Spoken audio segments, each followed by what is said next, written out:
Hello again, friends. On today's tutorial, I want to show you how to work the 3 main stitches that I used in the body of my oak Christmas tree throw blanket pattern. The first stitch has several different names. The first name that I ever heard it called was the lemon peel stitch, and then I later heard it called the griddle stitch and seed stitch.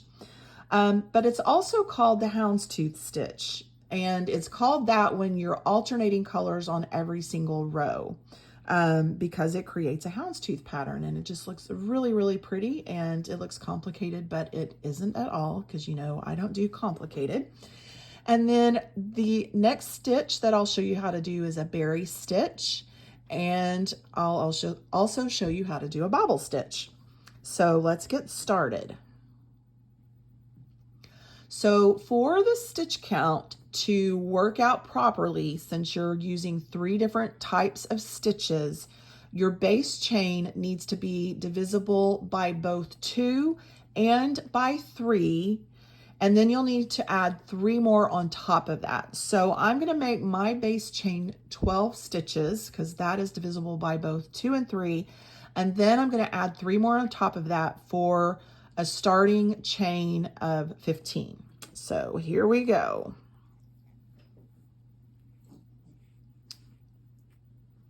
One, 2, 3, 4, 5, 6, 7, 8, 9, 10, 11, 12, 13, 14, 15.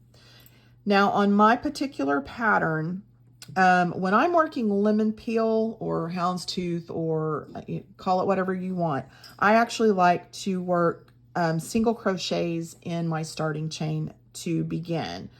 A lot of patterns when you're doing that won't have you do that, and you don't have to do that, but I just like the look of it better.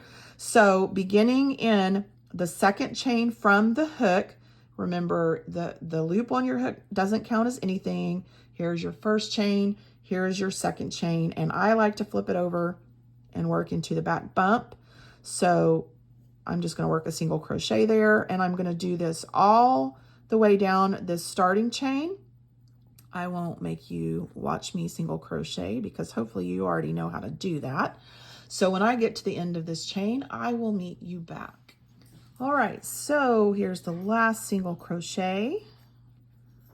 I am not going to finish this stitch though because I'm going to pull in the new color. This, by the way, is Hobby Lobby's I Love This Yarn in Light Sage.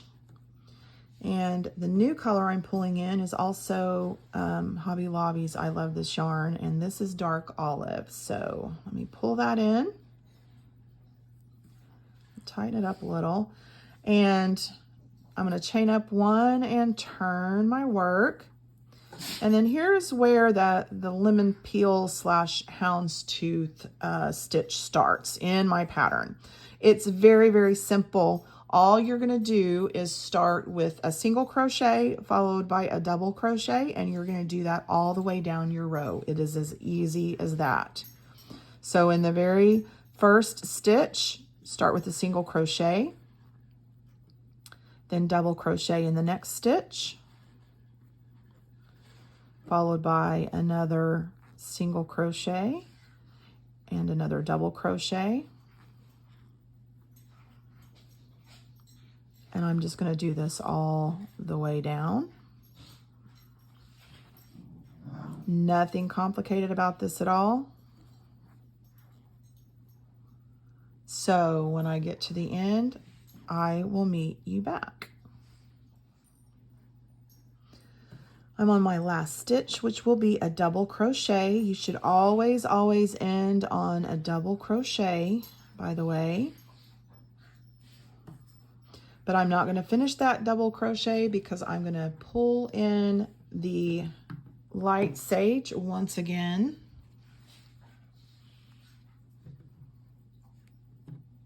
So this is the very last step of this double crochet. I'm just going to lay that over the top of my hook and pull it through, and then chain up 1 and turn my work, and this whole process starts again. So we're going to start with a single crochet in the first stitch, followed by a double crochet in the next stitch, followed by a single crochet and another double crochet all the way down the row. It is as easy as that. And incidentally, all single crochets will be worked into the tops of double crochets, and all double crochets are worked into the tops of your single crochets. And that is what actually gives it that houndstooth look to it. Okay, so we've got a single crochet and a double crochet. And I'm just going to continue on with this all the way down the row. And I will meet you back when I'm there. All right, so here's the last stitch, which is a double crochet. So I'm going to get that started, but I'm not going to finish it because I'm going to pull through with the new color, which is the dark olive. I've already cut this so that that end is out of the way, and I cut all of the others as well. So let's lay this dark olive over the top and pull through for that last step of that double crochet, and then chain up one, turn your work, and then the whole process starts all over again. We're going to single crochet into the top of that first stitch, followed by a double crochet in the next stitch, followed by a single crochet into the top of that double crochet, followed by a double crochet in the top of the single crochet, and so on down the row. So I will continue with this, and when I get to the last stitch, I'll meet you back. So I'm on my final stitch now, which is a double crochet. So I'm going to start that like normal, but I'm not going to finish it because I'm going to pull in the light sage, lay that over the top of the hook, pull through, chain up one, turn my work, and then just do the whole thing over again. Single crochet in that first stitch, double crochet in the next stitch, single crochet in the following stitch, followed by a double crochet in the next stitch, all the way down. So when I get to the end, I will meet you back, and then we will start a row of berry stitches. So here's the last stitch of this row. It's a double crochet. So I'm going to start it just like normal, but I'm not going to finish because I want to pull in this new color. It's a red because I want it to look like little cranberries that have been strung. Now this red is not from Hobby Lobby. This is from Michael's.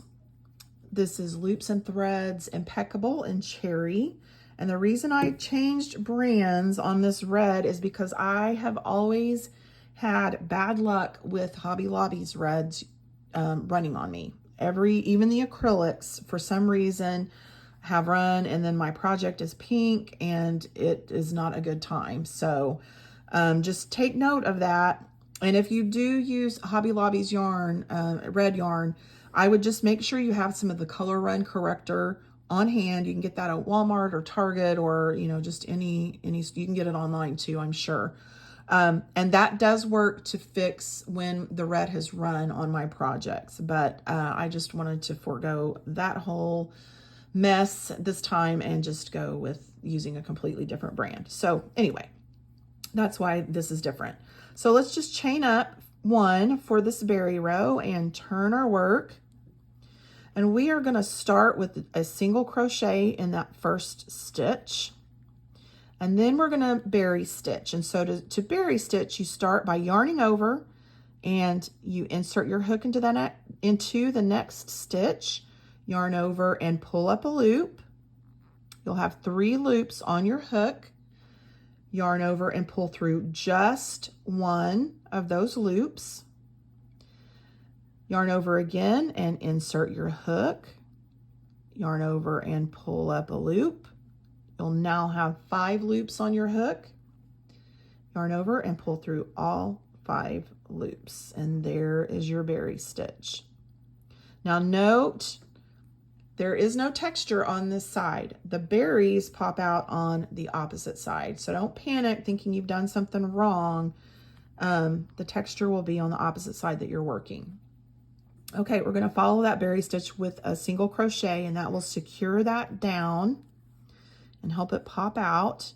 And then we're gonna follow that with another berry. So yarn over, insert your hook into your stitch, yarn over again and pull up a loop. You'll have 3 loops on your hook. Yarn over and pull through 1 loop. Yarn over and insert your hook again. Yarn over and pull up another loop. You'll have 5 loops on your hook. Yarn over and pull through all 5 loops. And then follow that with a single crochet. Let me do one more berry for you. Yarn over and insert your hook into that stitch. Yarn over and pull up a loop. You'll have 3 loops on your hook. Yarn over and pull through just 1 loop. Yarn over and insert your hook another time and yarn over and pull up a loop. You'll now have 5 loops on your hook. Yarn over and pull through all 5, and then follow that with a single crochet. Okay, I'm gonna speed up and just finish out this row. One thing to note on berries and bobbles, I was a boy hook user for a very, very long time, like years. And whenever I worked berries and bobbles, those hooks gave me fits because of the way those hooks are constructed. They tend to get hung up on, at least for me, whenever I would work them, they would get hung up on all of these loops and slow me down. And that is, aside from the ergonomic factor of these clover hooks, the way the hook head is made, it's a little flatter, and it makes it a lot easier to pull through all those loops. And it has a coating on it that makes it just really slick and pull through like butter. So if you are using a tapered style hook like boy, and you're having fits working these berries, you might want to try a different hook if it's becoming really cumbersome and not a fun time working these. The Susan Bates inline, those are a little flatter too, and a little bit easy, or not flatter, but just the style of the hook, it makes it easier pulling through a lot of loops. So that would be another brand that you could try, the inline hooks. So anyway, just a little bit of food for thought. All right, so we have 2 stitches left after this berry. So we're gonna follow that berry with a single crochet, just like normal. And we're gonna make another single crochet on this last stitch rather than another berry. But I am not gonna finish that stitch because I am going to go back to the light sage on my next row. So I'm gonna cut this and pull through with the light sage. And then I'm gonna start another row of houndstooth or lemon peel or whatever you wanna call it. All right, so we're gonna chain up 1, turn our work, and then we're gonna start doing our lemon peel with a single crochet in that first stitch, and then a double crochet in the following stitch, followed by a single crochet and a double crochet. So I am going to finish out this row of single crochet and double crochets, and I will meet you back. I'm going to do the exact same thing. So I'll meet you back after I've done another 5 rows of alternating between the light sage and the dark olive. And I will meet you back when I'm finished with that. Alrighty, so here's the last stitch of this row. It's a double crochet, but I'm not going to complete this because I want to bring in my new color for this next row, which is going to be my bobble row. And the color that I chose for the bobbles is Hobby Lobby's I Love This Yarn in Ivory. I wanted this row to resemble a string of popcorn. We've got our little string of cranberries here, so we need some popcorn to go with that. And this color works perfectly because it's not too yellow and it's not too white. It's perfectly popcorn colored. So let's bring that in, and then you'll need to chain up one and turn your work. And we're going to start this row with 2 single crochets because I don't want my bobble right on the very edge. I want to give it a little bit of space. So there's 1 single crochet. Here's my 2nd single crochet. And now we're going to work a bobble. Now, if you've seen a bobble and you're just like, there's no stinking way I can make that, that looks way too hard, way too complicated, that is absolutely not true. It's not that you can't do it, it's that you don't know how to do it yet, and I'm going to show you how. And the fact of the matter is, if you can work a double crochet, then you can work a bobble, because all a bobble is several partially worked double crochets, and then you join them all together at the very end. So you can do it. Okay, so we're going to start by yarning over. Insert your hook into that stitch and pull up a loop, and then yarn over and pull through 2. So we've got the beginnings of a double crochet there, but we're not going to finish it. We're going to do this again. And we're going to do this 5 times. And incidentally, every time you do a partial one, you'll have one more loop on the hook than you have partial double crochets in the stitch itself. So we've got 1 stitch done and I've got 2 loops on the hook. That will kind of help you keep track of your stitches as they get bunched together in that 1 stitch. So we're going to do a 5 total, which means we will end up with 6 loops on our hook. All right, so let's do this again. Yarn over, insert your hook into that stitch, yarn over, pull up a loop, yarn over, pull through 2. So that's 2 partial double crochets worked in that same stitch. We have 3 loops on our hook. Let's do it again. Yarn over, insert your hook into the same stitch, yarn over and pull up a loop, yarn over and pull through 2. Now we've got 3 worked. We've got 4 loops on our hook. Let's do it again. So yarn over and insert your hook into that stitch, yarn over and pull up a loop, yarn over and pull through 2. So now we're up to 4 stitches in that same stitch, 4 partially worked double crochets, all worked in the same stitch, and we've got 5 loops on the hook, so we need to do 1 more. Yarn over, insert your hook, yarn over, pull up a loop, yarn over, pull through 2. So we've got 1, 2, 3, 4, 5, 6 loops on our hook. That means we got 5 stitches all in this same stitch, 5 partial double crochets in this same stitch. So now to finish this off, we're going to yarn over and pull through all 6 loops on the hook. And then you just kind of cinch that up a little bit and poke that out. And there is your bobble. So that is not difficult at all. You got 5 double crochets joined together, all in that same stitch. Okay, and then we're going to finish by working a single crochet in that next stitch. And that will lock that down so it's not going anywhere and just secure that bobble. And then we're going to work 1 more single crochet because I wanted a little bit of space between my bobbles. And now we're going to work another bobble. So yarn over, insert your hook into that stitch, yarn over and pull up a loop, yarn over, pull through 2. You've worked 1 partial stitch, you've got 2 loops on your hook.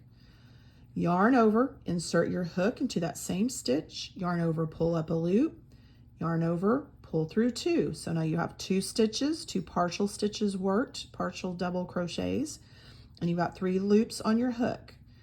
Yarn over, insert your hook into that same stitch again, yarn over, pull up a loop, yarn over, pull through 2. We've got 3 partial stitches worked, 4 loops on our hook.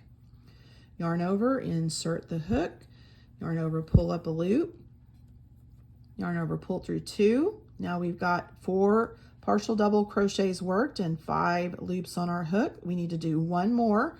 So yarn over, insert your hook back into the same stitch, yarn over, pull up a loop, yarn over, pull through 2. So now we have 5 partial double crochets and 6 loops on our hook. So the last step is to yarn over and pull through all 6 of those loops. Cinch it a little bit, push that little bobble out, and there's your bobble. And then we're gonna work 1 single crochet right after that, followed by another single crochet, just for a little bit of space. And so that's how this row is gonna go. We're gonna have 2 single crochets, followed by a bobble, 2 single crochets, followed by a bobble. So, and again, notice that the texture is coming out on the opposite side, just like it did for the berries. So as you're working these, if you don't see the texture, don't panic. The texture pops out on the opposite side. All right, let's do it again.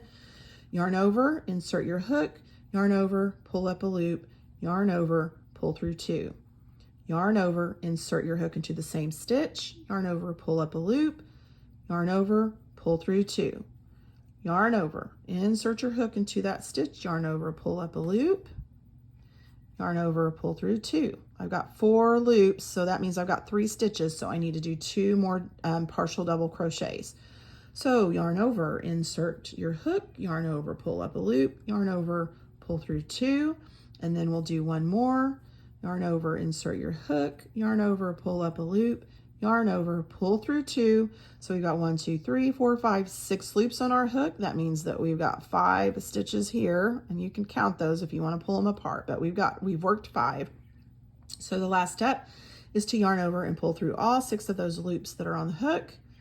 We're going to cinch it just a little bit and pop that bobble out on the opposite side, and we're golden. Now make a single crochet and another single crochet and another bobble. So yarn over, insert your hook, yarn over, pull up a loop, yarn over, pull through 2. Yarn over, insert your hook, yarn over, pull up a loop, yarn over, pull through 2. Yarn over, insert your hook, yarn over, pull up a loop, yarn over, pull through 2. Yarn over, pull up, or insert your hook, yarn over, pull up a loop, yarn over, pull through 2. That's 1, 2, 3, 4, 5. I need to do 1 more. Yarn over, insert your hook, yarn over, pull up a loop, yarn over, pull through 2, except I'm going to redo this because I snagged my yarn and split it. So this is the last one. Yarn over, insert your hook, yarn over, pull up a loop, yarn over, pull through 2. So now I've got 1, 2, 3, 4, 5, 6 loops on my hook, yarn over, pull through all 6 loops, cinch it a little bit, and there is your final bobble. We're going to follow that with a single crochet and a single crochet. And there is your row of bobbles. Not as hard as you think, huh? Okay, and so then I'm going to do another section of this lemon peel or this houndstooth stitch. So I am going to undo this last step and pull in my white sage. Chain up 1, turn my work, and then I'm going to start the lemon peel stitch again. So a single crochet followed by a double crochet, and then another single crochet and a double crochet all the way down this row. Now I will say on this row, after every time I worked a row of bobbles, on the row after that I counted my stitches because it's really easy, at least for me, it was really easy to skip stitches accidentally, and there were a couple of times where I had to rip out that row because my stitch count got off. So on this row after your bobbles, make sure you do a stitch count and check that just to make sure it's right and you haven't accidentally skipped any stitches. I don't know what it is about these stitches, but at least for me, they were really easy to accidentally miss one. So I will not make you sit through that because I'm doing the exact same thing that I did here. Now, obviously this is a small sample swatch. I would say if you want to do it like my pattern, I had an odd number of rows of the greens, and then on an even row, I would work my berries and bobbles. So you can make this as big, as wide, and as tall as you want. For sample's sakes, I just did a little small swatch of this. So anyway, I'll leave you there. These are the 3 stitches that I used for the body of that blanket on my border. I just did an envelope border like I did on the Better Together blanket. So if you would like to know how to do that, then just check that out. And hopefully this helps. So you know how to do 3 new stitches if you haven't already learned how to do that, and have a little bit of extra help on this not Better Together blanket, but on the Christmas tree blanket. All right, and hopefully you have enough time now to get working on that, and have plenty of time to get it finished by the holiday season. So I will talk to you guys soon. Bye-bye.